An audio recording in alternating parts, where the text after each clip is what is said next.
Habiter le monde rural.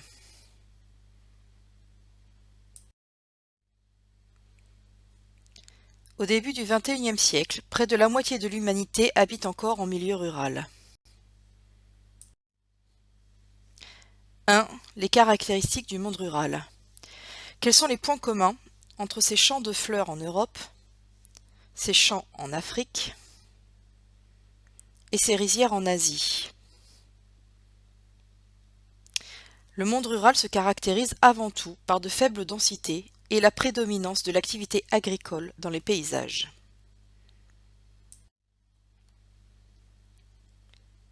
2. Un ou des mondes ruraux. Au-delà de ces deux caractéristiques communes, les paysages ruraux sont très variés.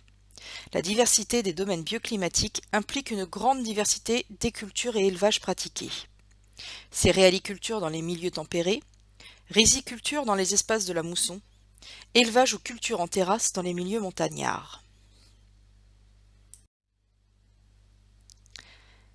La forme et la taille des champs peut également être très différente d'un territoire à l'autre.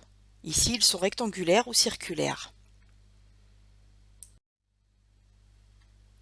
Les maisons peuvent être regroupées au sein d'un village ou au contraire dispersées sur les différentes exploitations. On parle d'habitat groupé ou dispersé.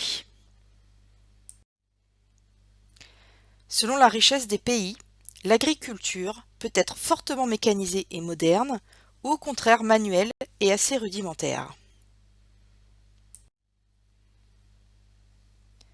3. Des modes de vie qui évoluent. Les modes de vie des ruraux ressemblent de plus en plus à ceux des citadins dans les pays riches, notamment dans les zones périurbaines.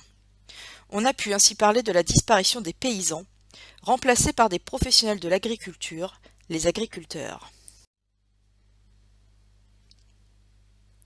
Le développement de l'agriculture commerciale se répand au détriment de la polyculture et de l'agriculture vivrière. Les agriculteurs sont alors intégrés dans des filières agroalimentaires. Ils ne choisissent plus ni ce qu'ils produisent ni comment, et deviennent en quelque sorte des employés. Dans les pays pauvres ou émergents, les exploitations commerciales se développent au détriment de l'agriculture vivrière et contraignent ainsi les paysans à l'exode rural.